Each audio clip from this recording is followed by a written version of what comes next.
In the last episode of My Hero Academia, or in this case, we'll call it My Villain Academia for the sake of the arc, we finally got to see an anime adaptation that centered around the character backstory and development of Himiko Toga. So, again, we got to see her backstory, her motivations, her relations with other characters, and not to mention her development, whether it be within herself as a villain or her quirk finally awakening and having increased capabilities, being able to do more. Though at the end of this episode, we saw her pass out in a storage shed, basically left for dead, but on the brink of life, and thankfully being found by Twice. And on this episode, so season 5, 110th episode of the entire series, we finally get a character centered around Twice. And I want to go into that for this analysis. But before I do that, welcome everyone to All Day the Geek Way. I'm Jet. Hope you're enjoying your day the Geek Way as you should every day, all day. And please consider subscribing if you enjoy this content. I do love doing these analyses. I finally figured out how to separate a review from an analysis. I say that half jokingly. But this is going to be deeper into the analysis. This is anime only safe. So if you only watch the anime and you haven't read the manga, don't worry. I'm not going to go into manga spoilers. However, do keep in mind, I am watching the English sub version, not dubbed as far as I know. It's not released in the States. So keep that in mind. This is up to where it is Japanese spoken. So just keep that in mind. Watch the episode first before you continue this analysis. But consider subscribing. I'm trying to reach 100 subscribers. Anything helps. If you like the content, like the video. That's cool. And leave a comment below. Start a conversation. I do appreciate that. What do you think of the episode? What do you think of the development? Is there anything that I missed in this analysis? Please let me know. I'm totally open to it. Any help is greatly appreciated, especially with the YouTube algorithm. Makes things a little bit easier. So let's get the conversation going. But right now, I want to go into the analysis from start to the end of the episode, even to the preview. Now, to start with the opening, we see Twice as being held down by what looks like some of his duplicates. However, we do understand that these are the anthropomorphized puppets of the Meta Liberation Army's member known as Skeptic. And he's controlling them remotely through computer, it looks like. Or at least he's not in and around them to give them commands. He's doing it from the tower. And we know that they're trying to recruit Twice. And this is when we see the broker who's been captured, the one who had his fingers cut off, Giren. This guy who we didn't know much about at all, but we understand that he actually has connections with these characters. He has care for these characters, especially for Twice. So when they bring up that they want to kill Toga, but they want to recruit Twice because he has an amazing ability, Giren even says to Bubagawara, that'll be a doubly painful, not doubtfully. For Bubagawara, that'll be doubly painful. We switch back to Twice, basically looking at himself, the puppets, and they're trying to break Toga's neck. They're slowly trying to move it. Looks like they don't have enough energy to do so. And Twice is on the ground, seeing himself is like, no, I'm doing this, like, and he's doubting who is the real him, who's really trying to kill his friends. And this is when we get into the intro sequence for My Hero Villain Academia. But after the intro, we're introduced immediately to Twice's backstory. He's age 16, and he's been apprehended, and he's being interrogated. And we learn that there was a motorcycle crash that was blamed on Twice when he says what happened to him was someone jumped in front of the motorcycle, and that made it so this person's arm is broken. Now, we could say that we don't know who's telling the truth here. However, from what we know as Twice as a character and what we learned about him in this episode, he's a very honest guy. It seems like a very honest guy that was on the path to doing pretty bad things, criminal things, I should say. And, well, the deputy says, like, well, this is going to give you a criminal record, but you could still get out of it. He doesn't get out of it, as you can see with him joining the League of Villains. And he mentions that he just kept falling from that moment on. Because keep in mind, him at 16, this was a pivotal point in his life. Well, when he goes back to his office for work, he's fired because it turns out the person that was hit by the motorcycle with the broken arm was a client of where he worked. I don't know the name of where he worked, but he's fired and he's left on his own. His parents, they died when he was in middle school. And he mentions, I just felt alone. I just wanted someone to talk to. So he duplicates himself. And he's talking to himself and just like, yeah, I wonder, what the hell happened, where I fell and all that stuff. And his duplicate's, trying to analyze and give some sort of advice. He mentions that he trusted himself. And we see still frames of Twice and his duplicates going and making what we assume to be robbery runs. And he just said that he wanted to take it easy. But then we go back to where we saw earlier in his backstory, much earlier in the series, that he was tied to a chair and his duplicates started killing themselves. And this is where we know that, even Twice doesn't know if he's the real thing at this moment in time. Well, at a moment in the past, he finally meets the broker, Giren. And Twice is, he's just like, why do you have that bag? Are you hyperventilating? He's like, well, if I take this off, I might duplicate, and I don't want that to happen. He's scared of that happening. He doesn't want to duplicate himself. But he mentions, the only way that I could disappear if I were a duplicate is if I have an amount of pain equal to an arm being broken. And that's what it takes to disappear. Now, keep in mind, this the next scene after, there's going to be a correlation to this. This is very intentional. Broken bone. He didn't say broken arm, but Giren's just you're on the most wanted list. You could take down a country, but what happens when a guy is down and out, like a guy like you? And Twice is like, what should a guy like me do? Giren, be trusted. Twice. By who? Giren, by comrades. So this is when he would eventually be recruited to the League of Villains, because it turns out a lot of these League of Villains people, they feel the same way that Twice does. They've been rejected and ostracized by society for various reasons, but on the most broad line, they can relate to one another.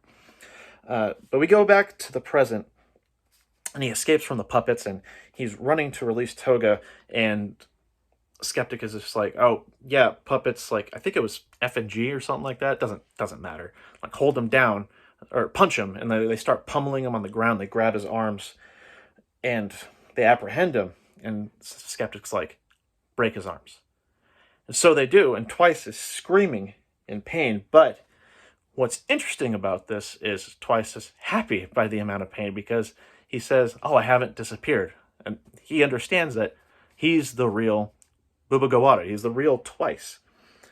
And as he starts to get out, we see a bunch of the puppets fly in the air, and he says, I wouldn't kill a friend. Because at the same time, keep in mind, they're still trying to break Toga's neck, and there's just not enough energy to be able to do so. And Twice has started his duplication. Well, we get a brief explanation as to how exactly his quirk works, especially when he has duplicates. And it says, quote, my quirk double lets me make two things out of one thing. I can make up two at a time. What I make with my quirk is more fragile than the real thing. Incidentally, the second one is more fragile than the first. I can't make anything new until the first one disappears. So the original Twice has made two of himself. The first one is not as fragile compared to the second one. His duplicates can also duplicate from there. However, the inhibiting thing is they can only do two at a time. So that's a very convenient quirk, for sure. But it also goes into the past, his capabilities of being able to duplicate and use his quirk double, and this is when they have a hold of the Yakuza bullets, and they got the hold of those bullets after Shigaraki just destroyed and compressed Overhaul's arms. he basically says, I can't duplicate it. Like, I don't know enough about these things and how they work to properly duplicate it. And he's like, oh, I feel like I held the League of Villains back. Like, I held everyone back. He takes this very personally. Now, thankfully, there will be a little callback later to where he becomes a little bit more triumphant, especially to his leader, because it also makes it a point to where he's like, oh, I'm sorry I held you back, and it's focused on Shigaraki, and the camera slowly pans out. Well, back to the present, and he starts making doubles of himself, and it's all called infinite doubles, and the doubles are taking part of the town, and he says, March of Grief, Sad Man's Parade. So this is where the name of the episode comes from, because this particular thing, obviously, he'll duplicate himself. He's a sad man, therefore Sad Man's Parade. Okay. We got that much. But he also says, the original Twice, as he's holding Himiko, says, I will protect my comrades. So we have a very core understanding of how Twice operates. He's very, very close to these people. He feels of worth with these people. He doesn't feel alone. He will do whatever he can to protect, even if they are villains. Like, these are his friends. This is what's important to him. Well, as Reed Destro is on the tower looking out, he sees all these Twices, and he's just kind of like, yeah, so it looks like Twice overcame his psychological trauma. It's true he did, since he's just duplicating himself ad nauseum. Well, Skeptic closes his computer, starts to leave, and he's just like, yeah, Skeptic, you failed. And he's just like, don't tell me I failed. I've only failed once in my life. It's not right now. Take it back. And Reed Destro's like, all right, yeah, that's how it is, Skeptic. Just kind of like, all right, I'll play along. And then Gihren says, quote, once his bindings are off, he can do anything. Basically saying like, yeah, he's going to have superior numbers. At the very least, superior numbers to the rest of the Meta Liberation Army. Metahuman Liberation Army, yeah.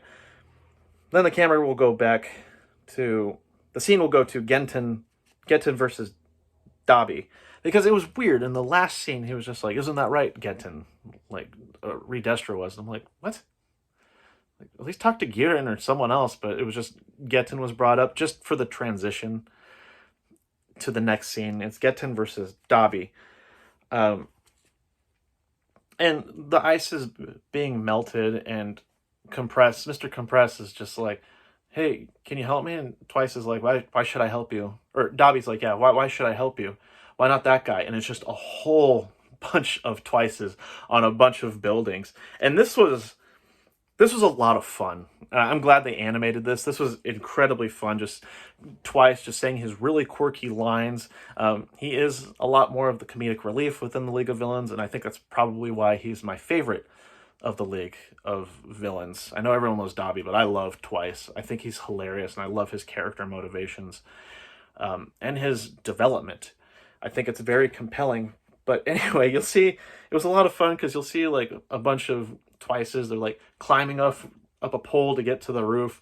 On certain parts of the roof, there's one Twice that's just randomly doing push-ups. Another one's like doing a peace sign.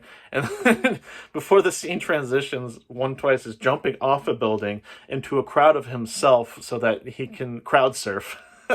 I thought that was incredibly fun, incredibly well done.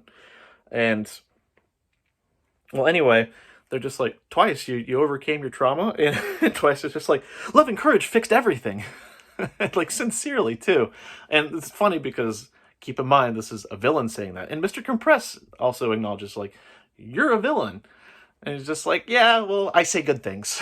I can say good things, too. Like, it was a lot of fun. He's just like, I'm going to keep duplicating myself. We're going to we're going to overtake this. We're going to make a villain prefecture. And from what I remember, Mr. Compress is just like, well, hold on. Like, we still got to get Gigantomachia. Don't take everything at once. All that stuff. I think it was at least within the scene. If this is incorrect, I didn't write it down. But at one point, a bunch of ice just comes out of the ground, and a bunch of the Twice, because of the ice, are taken down. And we know that Genten has a lot more fight in him. Well, you'll see water hitting Dabi, and Dabi's just like, what the hell? Like, this is really, really annoying. He's like, oh, you don't understand. I control ice. And we see this drip of water turn to ice. So we can also regulate temperature and create more ice. So he basically says, like, yeah, I control the temperature in the pipes. The lower they get, these are like my arms and legs. Like, I'm expanding myself. And Dabi's just like, you're pissing me off. And Genten replies with, controlling your meta ability will be the same thing as living. Is this? I mean, this is a very interesting philosophy within a fictional world, especially. It almost sounds political. I mean, you have libertarianism, you have anarcho-capitalism. This sounds like anarcho-corcatalism. He's an anarcho-corcatalist, I guess we can call it. But anyway, he destroys, like, with those pipes on the streets, just more ice comes up and more of the twice doubles are destroyed. Well, not just the twice doubles, actually. It's allies of the Metahuman Liberation Army, which is very interesting. Like, they have this huge army, and they're just like, well, survival of the quirkiest, I guess you could say. Because they're just willing to kill each other if it means, like, whoever is the most powerful with their quirk. They're the strongest on the totem pole. It's a whole hierarchy.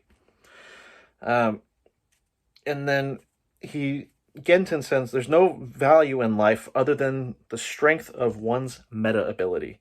And Dabi's like, that's sad.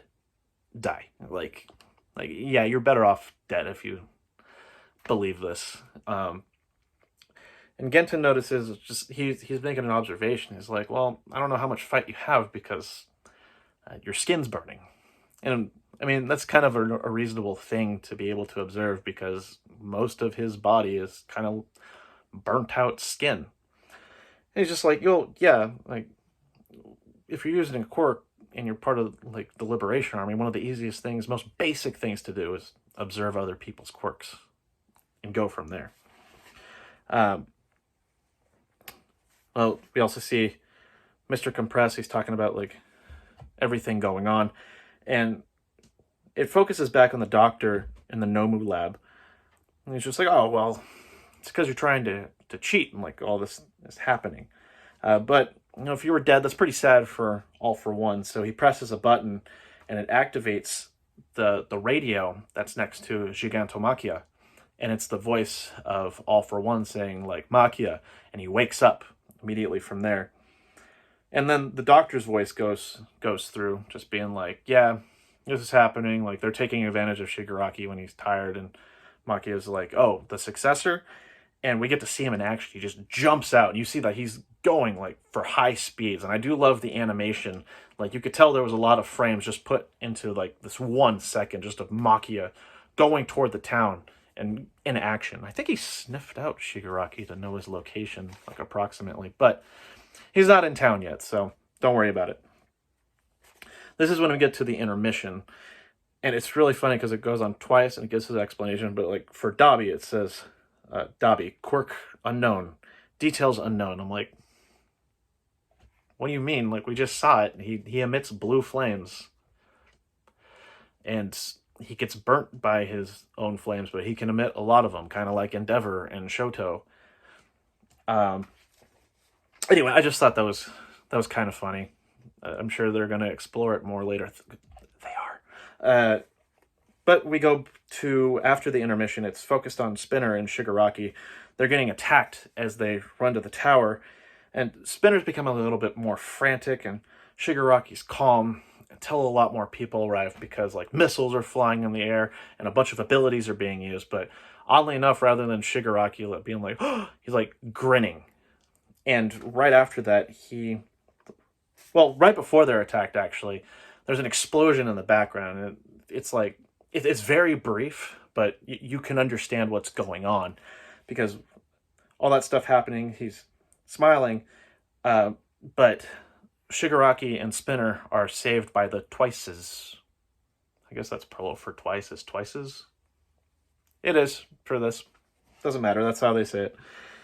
And Twice is just like, he's just like, well, with this, do you think I'm helping leader? And this is a good callback to when he failed in duplicating the bullet.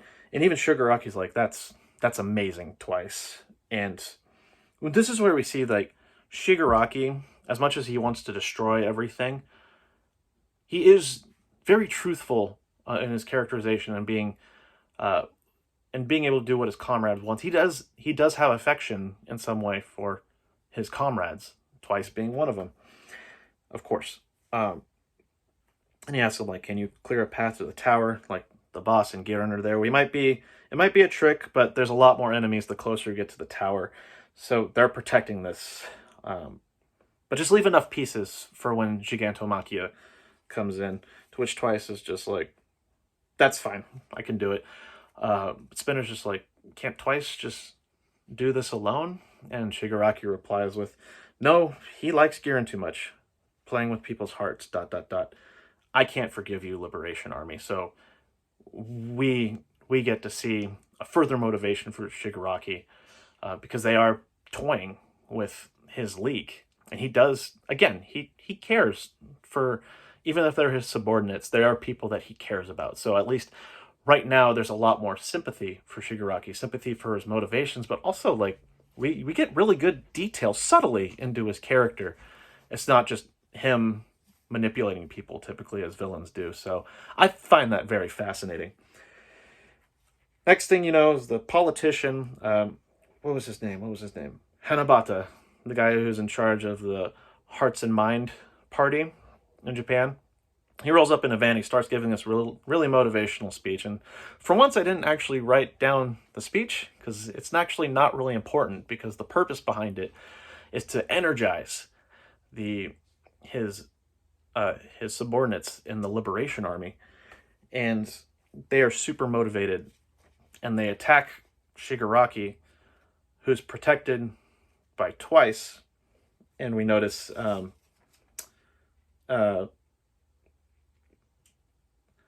like he's just like, "Yeah, I'm sorry," but these guys have gotten a lot more powerful. Let me figure this out. Sorry. And Spinner notices, like, this is what Spinner noticed, and he's just like, "What I should do is," and it just cuts off right there, and it goes to the next scene, which shows the duplicate of Twice getting into the tower where Redestro is. And Twice is just like, and he's like, "I didn't expect you to make it." And he's just like, Twice is like, "Where's your hair? Huh, Baldy? Sorry about that." So like his alternate personality apologizing for the insult that was previously said. That was funny. And he starts to duplicate himself because he says like, "I can duplicate myself the fastest because I know myself the best." But at the same time, he's duplicating Shigaraki, Dabi, as well as Mr. Compress.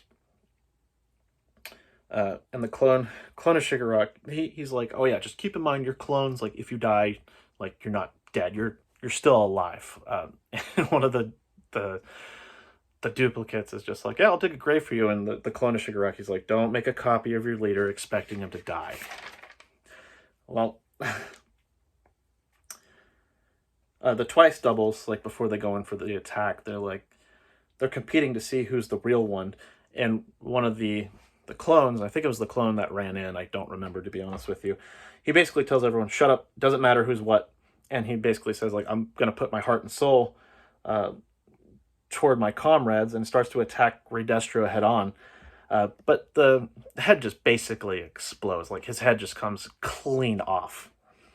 And Redestro, he has used his left index finger and it's all blackened. He's like, "Yeah, that clone was, or that duplicate was quite fragile." And he basically says like, "Hey, Twice, don't make another clone. Like I'll kill Giran if you do it, because I know that's why you're here," basically. But he also doesn't want to kill Giran because he's not a formal member of the Metahuman Liberation Army, which I found very intriguing. Like, why wouldn't you want to kill an informal member? Especially one that's a broker and in the underground.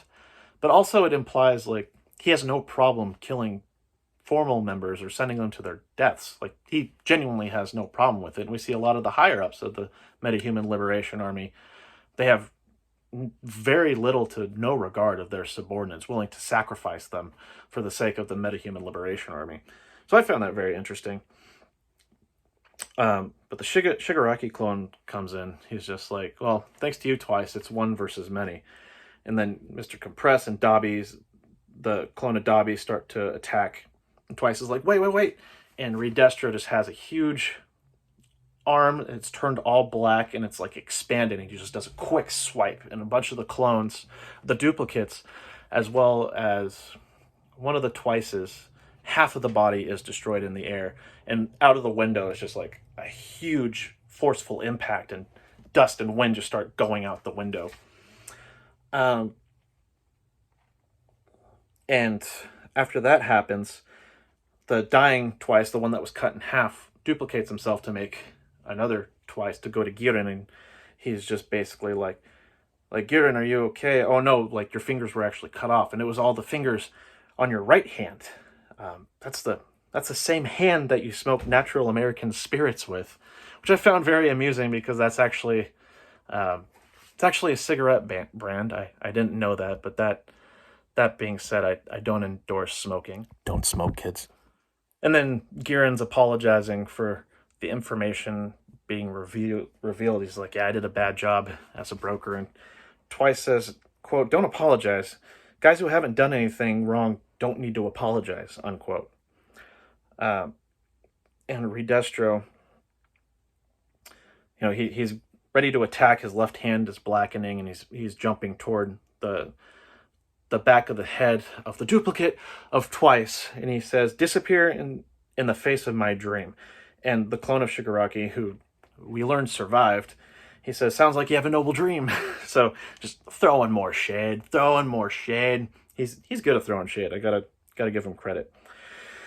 Well, from here, the darkness on Reed Destro starts to expand, indicating he's getting more powerful. His body will expand too. And he starts doing backstory and monologuing, talking about Destro. He talks about the woman birthed a child with an ability. There are prejudices in a world of chaos, a lot of abuse and discrimination toward people with quirks. That child had stones thrown at him, and the mom pled in a quiet voice to the world, this is my child's quirk. And then Reed Destro attacks Shigaraki. The clone avoids it. It says, quote, make this a world where my children will live freely. Please, but her pleas were drowned and scorned in laughter. She was laughed at. The mother was killed. But basically, Shigaraki's like, you expect me to believe this woman came up with a quirk? It's implied, yes. And basically, Reed Destro's like, yeah, clearly didn't have a formal education. You didn't learn where the word quirk came from, but let's keep talking about it.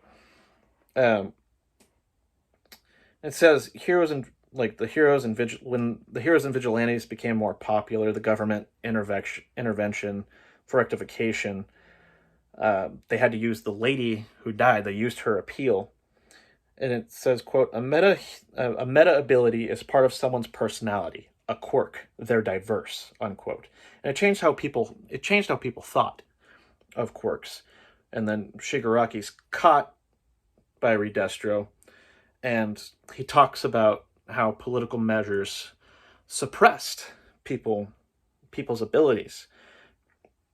And people didn't use their powers because they were afraid. But people avoiding using their powers doesn't equal freedom. This is what the original Destro thought. He's holding Shigaraki up, and Shigaraki's upside down. And he says, quote, this isn't the future my mother wanted. So Reed Destro is quoting the original Destro. So it turns out Destro's mom is the one who came up with the term quirk. But Destro wanted true freedom. And Reed Destro's like, as someone who's a descendant, I have his blood, I am Reed Destro. And he's criticizing the League of Villains as thugs. He asks a question. I didn't write down the question. This is my fault. But, Shigaraki just disregards entirely what Redestro was saying, and he starts talking to Twice. He's like, if you want to protect Giran, get ready to cushion. Twice is like, cushion? Like, asking, like, what do you mean? And then Shigaraki says, I love this. He says, quote, I was caught on the window with the first blast, and my eyes met his below me. He's below me. I'm sure he'll touch the tower. That's what I would do. And then we see Shigaraki, the real one, come up, just touch the tower, and the whole thing decays. I love this moment. I remember reading this in the manga, and I thought this was such a good moment with Shigaraki and how it was written. Horikoshi did such a good job. And in terms of like the animation adaptation, seeing the tower be destroyed, like the cracks are going through slowly, you could tell they did a lot more of a frame by frame. It was very flowing, seeing the tower get completely destroyed and demolished. It was just it was a fantastic use of animation, I gotta say. If there was any point where they put higher quality animation in the episode, it was the tower being destroyed. But it was such a big moment, especially when the music is building up and Shigaraki touches the tower and it just gets quiet. And the tower just starts getting destroyed. It was awesome. Like, it was a pretty epic moment. It was very well done within the anime adaptation. Well, we learned that Redestro survived. I mean, he's the boss. And even Shigaraki's like, oh, so you're the boss. The real Shigaraki, keep in mind. This is the real Shigaraki now. And Redestro says, I missed my chance to hear the answer. Like, very, very disappointed that the real Shigaraki interrupted the clone Shigaraki for the answer to the question that he asked, and he never got it. And it seems he's pretty mad about it because the blackness has expanded around his body, so we're getting a better look onto his quirk. We're gonna know more. We get allusions to what his quirk can do, how his quirk kind of works. I'm not gonna spoil it for this, don't worry. But it's really cool to see because the next episode, I feel like it's gonna be epic. Because in the preview, so that was the end of this episode, but in the preview, we see that there's going to be a fight between Spinner and Hanabata. Going to get Tomura backstory, so we see allusions to him as a kid. I think interacting with All For One, and you can see hands on the ground, the hands like that he has attached to his body and his face and his body, and Tomura going crazy, and we get a little bit of backstory into his. I'm presuming it's his family, like it's a little girl, and it's the episode's going to be called Tenko Shimura Origin. So the reason I say the animation is going to be like probably higher notch for this next episode because it shows like a really brief glimpse of Shigaraki and Redestro like fighting one another, and when he hits the ground, like everything comes up in its squares. And what I've learned with My Hero Academia, when there's like it shows rubble and it's coming up in squares. So we had it at the USJ fight. We even had it in season 5 when Ito was fighting Mudman. And I think even the Overhaul versus Deku and Eri fight, like anytime there's square, like perfect cubed rubble, usually that means the budget for the animation is going into that fight. I'm stoked. I can't wait. So yeah, I'm looking forward to episode 111 of the series, the Tenko Shimura Origin. But that being said, I will end my analysis here. Thank you for tuning in, especially after all this time. If you got through the analysis, I enjoy this stuff a lot. Consider subscribing if you like the content. It's always very much appreciated. Again, trying to reach 100 subscribers. Give the video a like, but also, again, comment down below. What'd you think of the episode? Is there anything I missed in this analysis? What were some of the quotes that I missed that you thought were awesome? Oh yeah, one thing I did miss though is when the ice is first revealed to destroy the group of Twice. One of the duplicates is actually holding Mr. Compress for his safety. So that was a little detail that I missed out in this analysis, but this was earlier on. I didn't think about it till the middle of this review, but I thought I'd get it out of the way now. But that being said, thank you for tuning in. It's greatly appreciated. It really is. But until the next video, I hope you continue to enjoy your day, all day, the geek way. I'll see you in the next video. See ya!